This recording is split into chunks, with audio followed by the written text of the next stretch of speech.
Hey Maps, how did you become so flat? Well, I'm round. I was projected. With my projection, your round surface can be transformed into a flat shape like me. Whoa, that's cool. But does every part of me stay the same? Not everything. My projections always cause distortions, like changes in size or shape. But don't worry, it can be adjusted to fit specific needs. Oh, interesting. Tell me more about how projections are made. Sure, let's explain it further in the next slide. Halo semuanya, aku Saskia dari Geografi. Nah, di sini aku bakal ngejelasin mengapa proyeksi peta itu dibuat. Nah, pertama-tama kita perlu tahu apa itu proyeksi peta. Proyeksi peta itu adalah teknik untuk mengubah permukaan bola dunia menjadi bidang datar dengan memindahkan koordinat lintang dan bujur ke sistem koordinat X dan Y. Lalu, mengapa dibutuhkan? Tujuan utamanya yaitu mempermudah penggambaran dan analisis data geografis pada bidang datar, serta digunakan dalam bidang navigasi, pemetaan wilayah, hingga perencanaan tata ruang. Namun, dalam pembuatan proyeksi peta ini juga terdapat suatu tantangan utama, yaitu transformasi dari bentuk bola ke datar, menyebabkan distorsi pada ukuran, bentuk, jarak, ataupun arah. Dan dalam video ini, saya akan membuat tutorial penggambaran proyeksi silinder dan proyeksi kerucut. Namun, alangkah lebih baiknya apabila kita kenalan dulu sama apa itu proyeksi silinder dan proyeksi kerucut. Mari kita kenalan lebih jauh dengan proyeksi silinder. Nah, teman-teman semua bisa lihat pada gambar bahwa proyeksi silinder itu dapat dibayangkan dalam bentuk yang paling sederhana sebagai silinder yang telah dililitkan di sekeliling bola dunia di ekuator. Nah, titik-titik pada kisi bola dipindahkan ke silinder yang kemudian dibuka menjadi bidang datar. Ekuator merupakan aspek normal atau sudut pandang untuk proyeksi ini.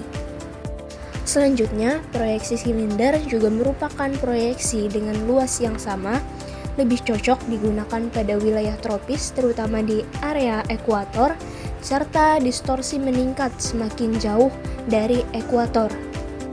Selanjutnya ke proyeksi yang kedua, yaitu proyeksi kerucut.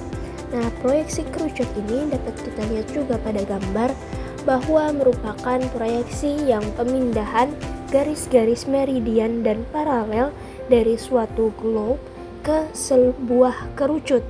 Untuk proyeksi normalnya cocok untuk memproyeksikan daerah lintang tengah.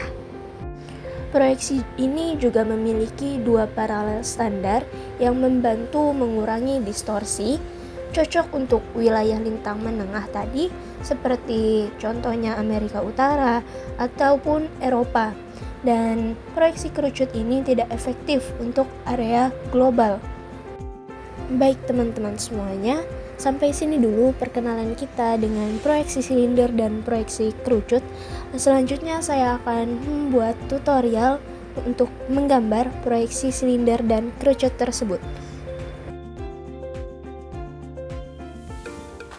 Alat dan bahan yang kita perlukan, yang pertama adalah medianya yaitu kertas kalkir.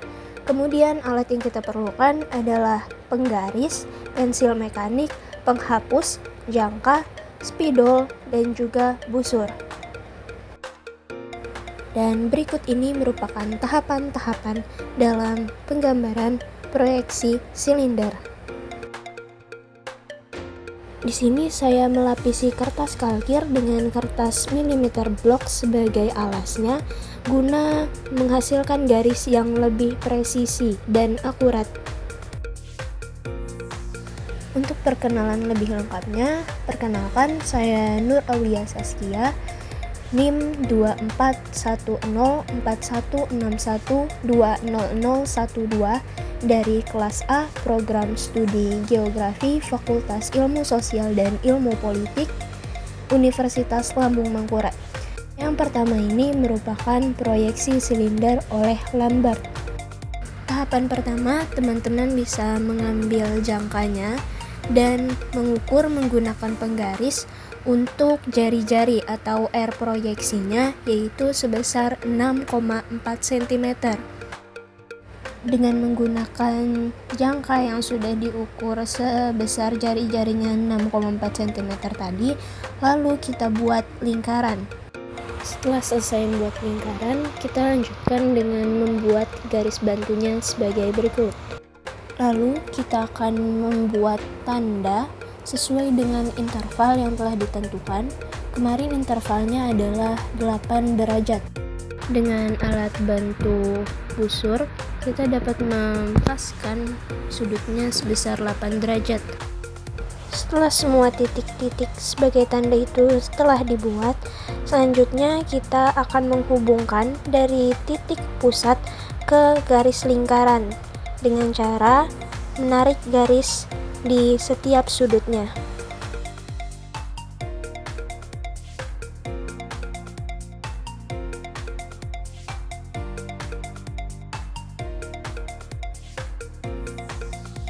Lakukan hal yang sama dengan menarik garis pada setiap sudutnya dengan interval 8 derajat tadi sampai semuanya selesai. Kemudian teman-teman semua bisa mengambil penggaris di mana kita akan membuat garis singgung dengan menarik garis lurus.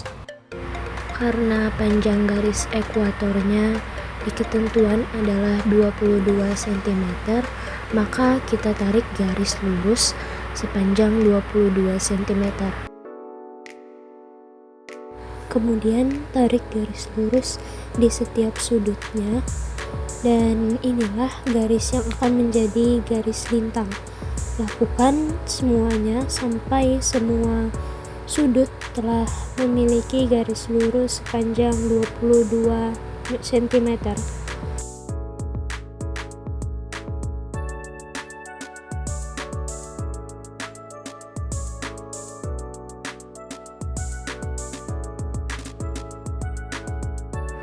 Lakukan hal yang sama sampai selesai dengan garis panjang 22 cm tersebut.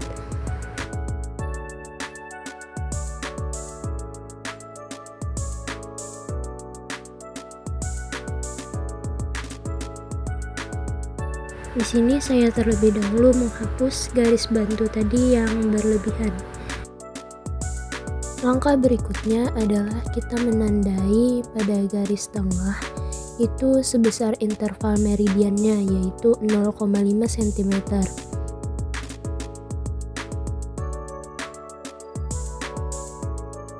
Kemudian tarik garis dari tanda yang telah kita buat tadi. Jadi setiap garis itu memiliki jarak atau interval 0,5 cm, 0,5 cm, 0,5 cm, sampai dengan seterusnya. Lakukan sampai akhir penggarisannya.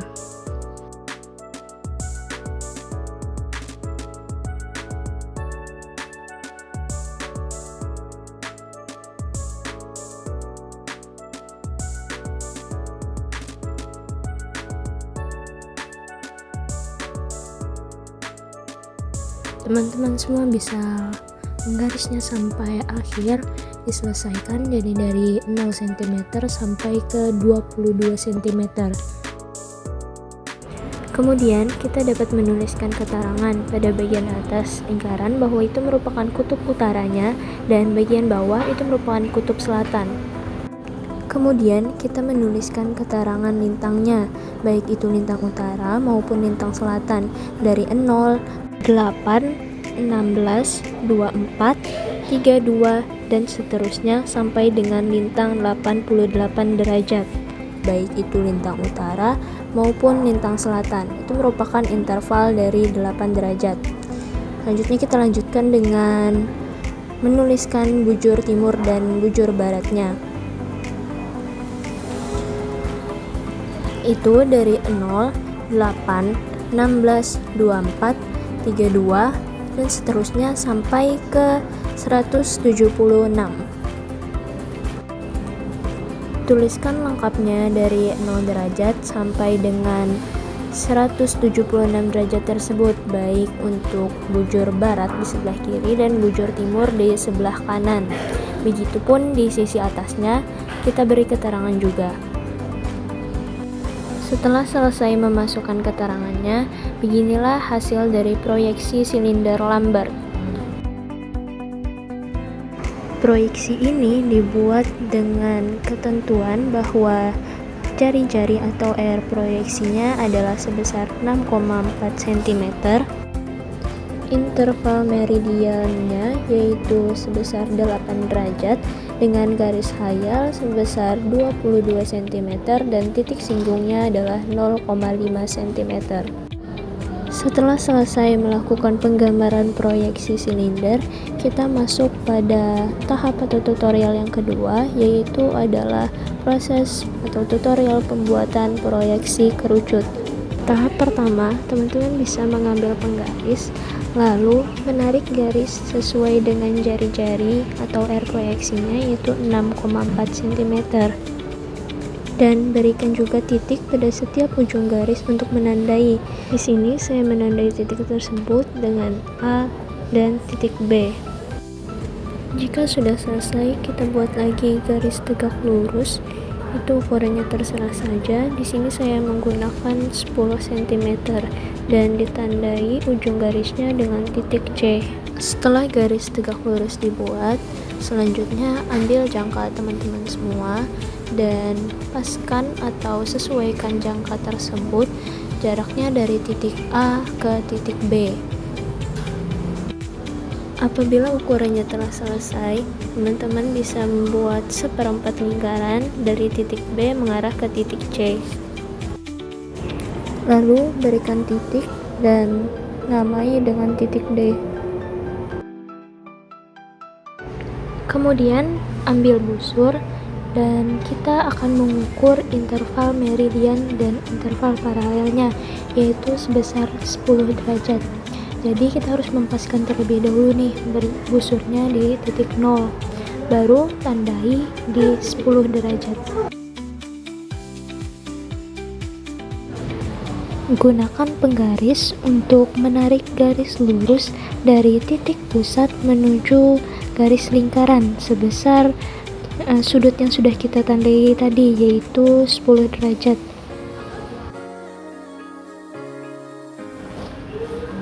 Lalu beri titik pada ujung garis tersebut dan tandai sebagai titik E.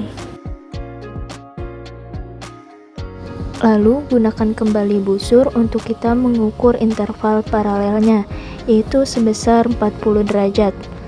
Setelah kita menandai sudut 40 derajat, gunakan kembali penggaris untuk menarik garis lurus dari titik pusat ke garis lingkaran. Pada ujung garis, kembali kita beri titik, kemudian namai dengan titik F. Lalu berikan keterangan bahwa sudut yang telah kita buat tadi merupakan 40 derajat. Langkah berikutnya, teman-teman kembali mengambil jangkanya dan letakkan jarum jangka itu di titik B, kemudian pensilnya disesuaikan di titik E. Apabila sudah sesuai, kemudian jarumnya kita taruh ke titik A dan buat kembali seperempat lingkaran dari titik B ke titik C. Pada masing-masing ujung garis kita beri titik, kemudian namai dengan titik G dan titik H. Sekarang kita ambil lagi penggaris untuk menggaris meridiannya, yaitu dari sudut yang baru kita buat tadi 40 derajat ke titik C. Untuk paralelnya kita berpatok pada titik A ke titik H. Tidak lupa juga pada ujung garis yang baru kita buat, kita beri titik dan masing-masing kita namai dengan titik I dan titik J. Langkah berikutnya kita gunakan kembali busur dan di sini kita paskan dulu titik 0 derajatnya ke ujung titik 40 derajat yang kita buat sebelumnya. Nah, itu kita paskan untuk mengambil sudut sebesar 80 derajat. Kemudian kita beri tanda terlebih dahulu. Ambil kembali penggaris untuk menarik garis lurus menuju ke titik C. Lalu di sini saya memberikan tanda bahwasanya besar sudut tersebut merupakan 80 derajat. Juga berikan tanda pada ujung garis yang telah kita buat dengan memberikan nama titik K. Dengan begitu, proyeksi pembantu tersebut telah selesai. Selanjutnya kita akan memasuki tahap dalam pembuatan proyeksi kerucutnya. Ambil penggaris, kemudian buat garis lurus. Kembali kita gunakan jangka dengan menyesuaikan jarumnya kita taruh di titik A dan pensilnya kita taruh di titik F. Apabila sudah sesuai, kita taruh jarumnya ke ujung garis yang telah kita buat tadi dan kita gambar setengah lingkaran dengan menggunakan ukuran jangka yang telah disesuaikan tadi. Setelah selesai, kita gunakan kembali jangka untuk mengukur standar paralelnya dengan menaruh ujung jarum ke titik A dan ujung pensil itu ke titik H untuk mendapatkan jarak standar paralelnya. Jangka yang telah kita sesuaikan jarak antar interval paralelnya tadi, kemudian kita tandai pada garis lurus yang telah kita buat. Tandai ke bawah itu sebanyak 3 garis dan ke bagian atas garis setengah lingkar yang telah kita buat itu juga tandai sebanyak 4 garis. Selanjutnya, dengan menggunakan titik bantu atau garis bantu yang telah kita buat sebelumnya, kita lanjutkan dengan membuat setengah lingkaran dengan menggunakan jangka tersebut. Lakukan pada semua garis yang telah kita buat dan selesaikan sampai garis ke-8. Di sini saya memberikan keterangan terlebih dahulu dari 0 derajat dengan interval 10 derajat sampai ke sudut 80 derajat. Kemudian kita memerlukan jangka kembali untuk mengukur standar meridiannya, yaitu kita menaruh jarum jangka di titik J, kemudian pensilnya di titik I untuk mendapatkan standar meridiannya. Dengan menggunakan jangka yang telah disesuaikan besarnya tadi, kita membuat garis bantu di sudut 40 derajat. Buatlah garis bantunya sebanyak 8 garis ke kiri dan 8 garis juga ke kanan. Apabila semua titik bantu telah selesai dibuat sesuai dengan besar standar meridian tadi, kemudian kita gunakan penggaris untuk menarik garis dari garis terluar lingkaran menuju titik pusatnya. Lakukan hal tersebut sampai semua terhubung ke titik pusatnya. Setelah selesai semuanya, selanjutnya saya memberi keterangan 0 derajat, 10 derajat, 20 derajat, 30 derajat, 40 derajat, 50, 60, 70, sampai 80 derajat itu untuk bujur barat serta bujur timurnya.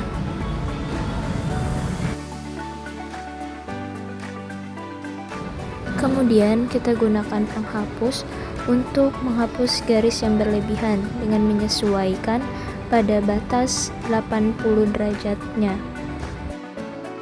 Langkah berikutnya, kembali kita menulis keterangan bahwa dimulai dari bawah itu merupakan 0 derajat, 10 derajat, 20, 30, 40, 50, 60, 70, sampai yang paling atas itu 80 derajat. Dan itu merupakan lintang utaranya.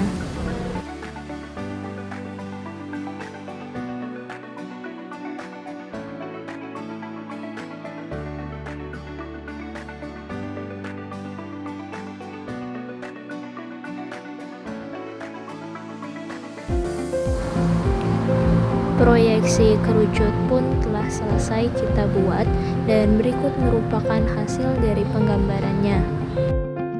Proyeksi kerucut ini menggunakan jari-jari atau R proyeksi sebesar 6,4 cm, standar paralelnya 40 derajat, interval meridian dan paralelnya 10 derajat, standar paralelnya 0 sampai 80 derajat lintang utara dan meridiannya 0 sampai 80 derajat bujur barat sampai 0 sampai 80 derajat bujur timur. Pada bagian akhir ini kita perlu mengetahui juga nih apa kelebihan dan kekurangan dari masing-masing sistem proyeksi tersebut. Yang pertama, kita ke proyeksi silinder dulu. Itu kelebihannya, dia cocok untuk wilayah tropis dan mempertahankan luas wilayah. Dan kekurangannya, distorsi besar di kutub dan bentuk wilayah di kutub melebar. Selanjutnya untuk proyeksi kerucut, itu kelebihannya adalah distorsi rendah di lintang tertentu, cocok untuk wilayah lintang menengah, sedangkan kekurangannya tidak sesuai untuk peta global dan membutuhkan dua paralel standar. Sampai di sini dulu pembahasan saya tentang tutorial menggambar proyeksi silinder dan proyeksi kerucut. Terima kasih atas perhatian teman-teman semua. Dan sebagai salam penutup, kami dari Program Studi Geografi Universitas Lambung Mangkurat mempunyai slogan Geografi Membangun Benua untuk Indonesia.